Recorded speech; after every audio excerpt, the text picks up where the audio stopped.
E aí, pessoal, tudo bom? No vídeo de hoje, a gente vai falar sobre um assunto muito sério, tá? Então, assista esse vídeo até o final. É um vídeo para você que curte mercado editorial, que gosta de saber um pouco mais sobre os bastidores do mercado de livros. Não é um vídeo específico para quadrinhos, até porque eu nem sei se existe uma pesquisa do gênero que eu vou falar hoje, feita exclusivamente para o setor de quadrinhos. Então isso aqui fala sobre todo o setor do livro. Então esse aqui é um vídeo que é interessante não só para você que curte quadrinhos, mas para você que curte livros no geral, né? Você que curte saber um pouco mais sobre mercado. Então fique até o final, garanto que esse vídeo vai ser muito bacana.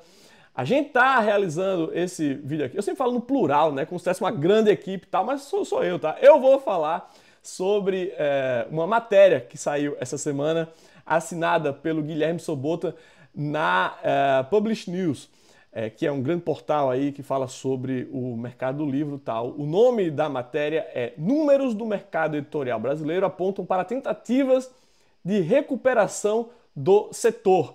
Essa matéria ela foi realizada em cima de um artigo que se chama Os Fatores de Transformação do Mercado Editorial Brasileiro, que foi publicado essa semana pela Nielsen Databook em parceria com a CBL, né? Então, vou colocar o link na descrição para você poder ler esse artigo aí na íntegra. Eu recomendo a leitura, é um artigo realmente muito bom, muito esclarecedor, um pouco assustador também, você vai saber por quê nos próximos minutos.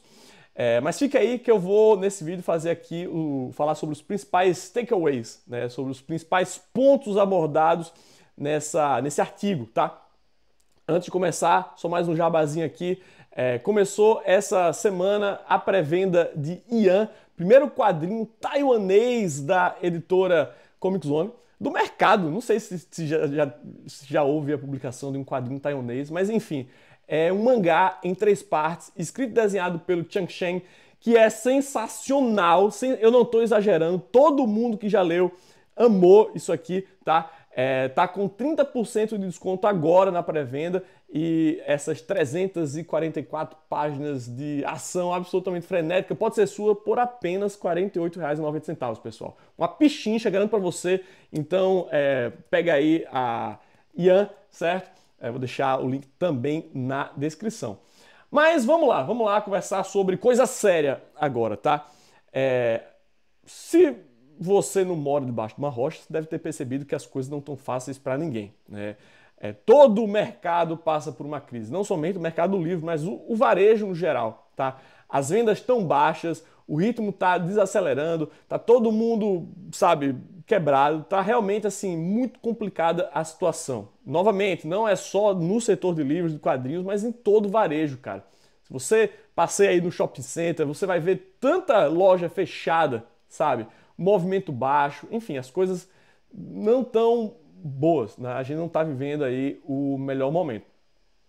E essa pesquisa fala especificamente sobre o mercado do livro e a principal coisa que a gente nota é a queda no faturamento, tá?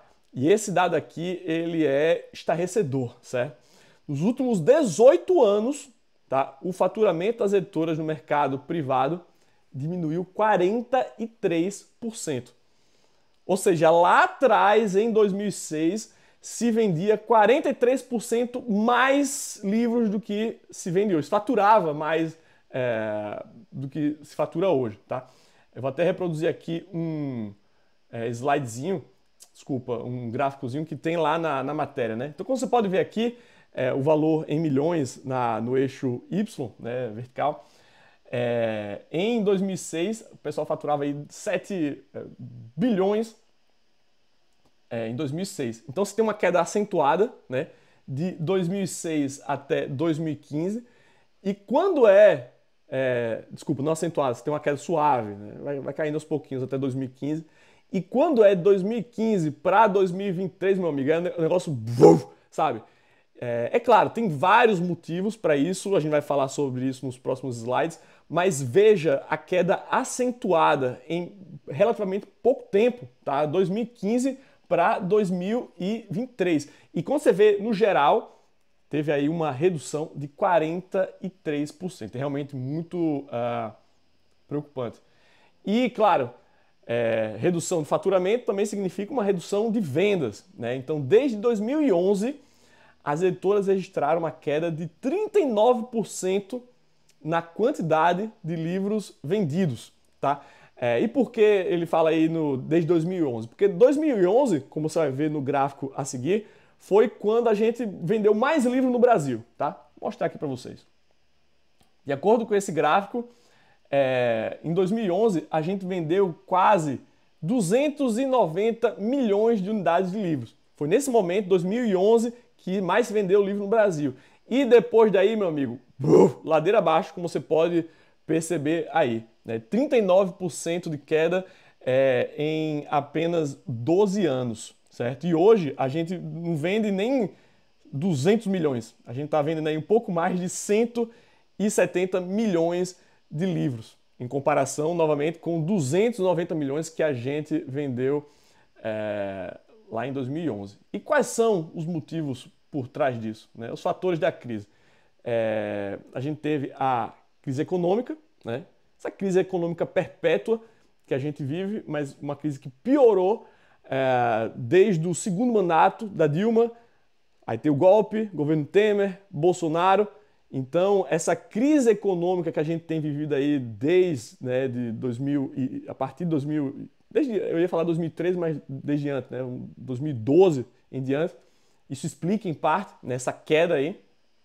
A gente também teve a falência das livrarias Cultura e Saraiva, que eram os dois principais players dentro do mercado livreiro, né? Eles quebraram e isso, é claro, trouxe um impacto enorme para todo o setor. E, evidentemente, a gente não pode esquecer a pandemia, que se por um momento ali, né, aumentou as vendas, sobretudo as vendas virtuais, mas no geral impactou negativamente aí as vendas dos livros. Então são essas as causas da crise, né? Crise econômica, falência da Cultura Saraiva e também a pandemia.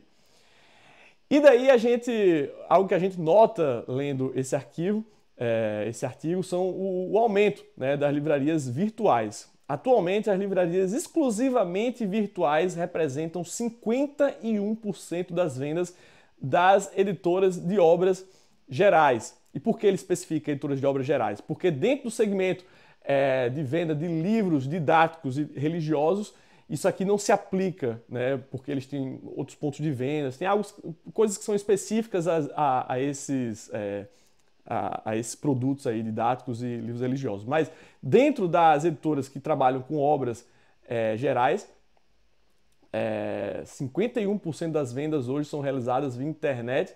E eu vou além, viu? Eu acho que nos quadrinhos esse número é ainda maior. Ainda maior porque tem muito a ver isso aí com a pandemia, como eu disse, aumentou a quantidade de pessoas que compram via internet, mas também com o fechamento de pontos de venda. E isso não é uma coisa específica do Brasil, tá? Esse é um fenômeno global. Em todo canto que você vai, Canadá, Estados Unidos, Europa, você percebe que existe cada vez menos bancas de revistas. Então todo esse modelo aí tá tendo que ser revisto, né? Então é isso. A gente verifica aí um aumento nas livrarias virtuais. Outra coisa, isso aqui é bom, viu? Percepção de preço. Se você frequenta aí fóruns, grupos, geral que o pessoal está reclamando muito do preço, né? Você escuta, quadrinhos a preço acessível, está muito caro, está muito caro. E daí ele linka com a pesquisa que foi realizada, essa mesma matéria que eu estou comentando aí, eles linkam com uma matéria, com um artigo que foi uma pesquisa que foi realizada em dezembro de 2023. E essa pesquisa ela indica que o principal motivo para a não compra dos livros é o preço. O pessoal foi entrevistar os consumidores, os leitores e perguntou, olha só, o que é que te faz não comprar um livro? E o pessoal falou, é o preço, os quadrinhos estão muito caros, o livro está muito caro, como eu disse, né? Essa é uma percepção geral. No entanto, o que essa pesquisa de hoje mostra pra gente, isso aqui vai surpreender muitos de vocês, viu? É que hoje comprar um livro é 30% mais barato do que era em 2006, meus amigos. Ou seja, o preço, o livro no geral, perceba, não estou falando de quadrinhos especificamente, tá? Estou falando do livro no geral. O preço ele está mais acessível. O pessoal tem essa coisa de, não, mas lá em 2006 eu comprava o formatinho e custava R$ 2,90, sei lá. De vez em quando tem um pessoal com uma conversa como essa aí. Mas meu irmão em Cristo, veja bem, quanto é que R$ 2,90 valia naquela época? Quanto é que vale hoje? São várias coisas que estão aí, né, que entram nessa equação. Tem inflação, tem a desvalorização da moeda, tem várias coisas, né? E no geral, segundo a pesquisa, isso aqui não sou eu que estou inventando não, tá? O editor tá falando isso para dizer que o livro dele tá barato. Não é isso, gente. A pesquisa, as pessoas estudaram isso aí e chegaram à conclusão que hoje o livro no Brasil ele é 30% mais barato do que era em 2006, né? E o que a gente verifica com essa constatação é uma desvalorização persistente. Ou seja, as editoras elas têm buscado recuperar o valor dos livros, mas a desvalorização ainda é significativa. O que é que acontece? Como se vende muito menos livros hoje do que se vendia há alguns anos atrás, como você viu naquele gráfico, para compensar essa queda no número de vendas, eles estão aumentando o valor, né, do livro. Só que mesmo assim, com esse aumento no valor dos livros, a gente ainda não chegou naquele patamar de 2006 e o livro ele continua custando, com todos os aumentos, ainda assim, 30% a menos do que ele custava antes. Então o que a gente vê não é que as editoras estão aumentando o valor do livro, mas estão tentando recuperar tudo aquilo que foi perdido nesses anos, compreende? Então, e eu já falei aqui no canal algumas vezes, e sempre que eu falo isso, como é um canal de um editor, a gente tem a editora Comic Zone, se você é novo aqui nesse canal, o pessoal fala que eu estou advogando em casa própria, e que eu falo as coisas que eu falo aqui só porque ele quer justificar os preços altos dos quadrinhos. Mas eu já falei para vocês que os quadrinhos no Brasil, dessa vez falando de quadrinhos, eles custam normalmente menos do que eles custam lá fora. E eu dei o exemplo de uma publicação aqui da editora, o Sangue Real, que tem um preço de capa elevado porque é um produto caro, é um produto premium, grande formato, capa dura, vou mostrar aqui para vocês. É um livro bonito, eu gosto de mostrar ele. Tá aqui, ó, Sangue Real, né? O preço de capa dele, aqui no Brasil, é R$ 189, tá? O mesmo livro, mesmo formato, mesmo acabamento, mesmo tudo, na França, se você olhar agora, não sei se o preço deve decotar mesmo, 40 euros. O euro está saindo mais do que R$ 6 hoje. Ou seja, 40 euros, R$ 250. E a gente está cobrando 189, sendo que aqui no Brasil ainda não tem a lei do preço igual. Ou seja, você ainda pega uns descontos aí, de vez em quando está com 20%, 30% de desconto. Então, ainda sai mais barato do que esses 250 reais que você pagaria lá fora. Tá?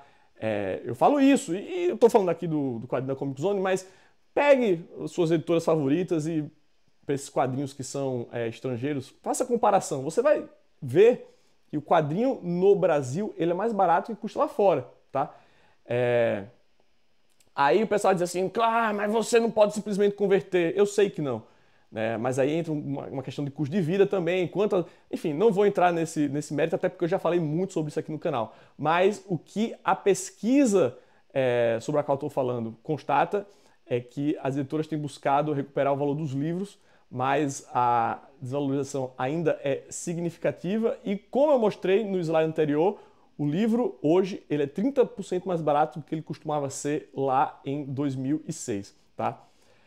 Continuando aqui, a gente tem um acesso reduzido, né? A mesma pesquisa que foi feita em dezembro de 2023 e que é mencionada na matéria de hoje, fala que o segundo maior fator apontado pelos entrevistados para a falta de consumo de livros é a ausência de pontos de venda acessíveis, né?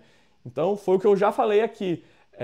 A gente tem uma diminuição no número de pontos de vendas em todo o Brasil, né? Bancas, livrarias, as livrarias de bairro estão desaparecendo e é realmente algo preocupante. Se você, meu amiguinho, mora em São Paulo, você mora dentro do epicentro cultural do Brasil, talvez você não perceba isso, mas se você vai para qualquer cidade, até capitais, no Nordeste, no Norte, aí você vai ver realmente do que a gente está falando. Assim, às vezes não tem cidades que não tem uma banca de revista, quiçá uma livraria, sabe? Então isso é realmente preocupante e volta a ser mencionado aqui nessa matéria. Esse mesmo artigo da Nielsen fala que a venda de livros digitais cresceu expressivamente, olha só, em 2023 e representou mais de 8% do faturamento das editoras de obras gerais, tá? E aqui é bom apontar uma diferença que eu vejo com o mercado de quadrinhos. Aqui na Editora Comic Zone, a gente já publicou alguns quadrinhos, alguns e-books na Amazon, mas recentemente a gente não tem feito nenhum movimento nesse sentido, porque a gente percebe que a procura ela não é grande. E o quadrinho tem esse fator tátil, as pessoas têm esse lance do colecionismo também, as pessoas gostam de ter o quadrinho, certo? Então não é algo que você simplesmente, vou ler uma versão digital, sabe? Não é a mesma coisa. Diferente da, sei lá, você está querendo ler a biografia do Barack Obama. Tanto faz você ter isso em digital ou físico. É um livro que você lê e depois você descarta, né? Então, para esse tipo de literatura aí, obras gerais, eu acho que os livros digitais eles são realmente uma saída. Mas para os quadrinhos eu não vejo, pelo menos não tão cedo, o digital tendo uma parte expressiva das vendas aí das editoras. E, finalizando aqui, a gente tem o perfil do consumidor e esse é outro dado que me surpreendeu, né? Apenas 16% da população brasileira compra livros. Não foi isso que me surpreendeu. Na verdade, eu achei até muito, né? Pelo que a gente vê aí. Mas o que me surpreendeu é essa segunda parte aqui. E a maioria desses consumidores pertence às classes C e D, né? A gente tem tendência a pensar que quem compra livro no Brasil é rico, né? Como dizia lá o famigerado Paulo Guedes, né? Mas não. A maioria dos leitores pertence às classes C e D. Então isso aqui é bem interessante de ser constatado. Então são esses os principais pontos verificados na matéria. Vou deixar ela inteira, na íntegra, aí nos comentários também nos comentários fixados vou deixar também, mas confira na descrição, tá? Eu recomendo que você leia ela inteira, é muito interessante para você que se interessa pelo mercado editorial, pelo mercado dos livros, pelos bastidores, como é que tudo isso aqui funciona. Eu espero que você tenha gostado do vídeo. Como sempre, não esquece de deixar aquele bom e velho joinha, se inscrever no canal caso ainda não seja inscrito. E último lembrete para você, compre Yan Volume 1, quadrinho taiwanês, mangá sensacional de ação, ficção científica do Chang Chen. Tá com 30% de desconto saindo aí por R$ 48,90, 344 páginas, mangazaço, arte maravilhosa, pô, isso é uma pichincha, viu? Vocês estão me roubando, isso aí tá muito barato, gente. Agora sim, eu vou ficando por aqui. Um grande abraço e até o próximo Comic Zone.